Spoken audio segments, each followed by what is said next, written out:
Arestado ang isang vlogger matapos mahulihan ng marijuana sa isang bar sa Davao City. Pasado alas 11 kagabi, nang salakayin ng mga tauhan ng NBI at PIDEA ang bar sa Barangay Maa. Ayon sa mga otoridad, isang high-value target ang suspect na si Chris Brian Oncada, 28 anyos. Sa mga bar umano target ng suspect na magbenta ng mga kontrabando. Galing pa raw sa Luzon ang mga marijuana na inihahatid sa mga parokyano sa Mindanao.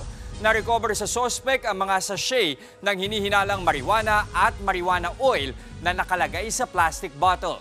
Pati na ang 2,000 pesos na buy-bust money at mga personal niyang gamit. Kinumpis ka rin ang mga dala nilang vape para suriin kung may halo itong marijuana oil. Nasa kustodiya na ng PIDEA ang suspect na nahaharap sa reklamong paglabag sa Comprehensive Dangerous Drugs Act.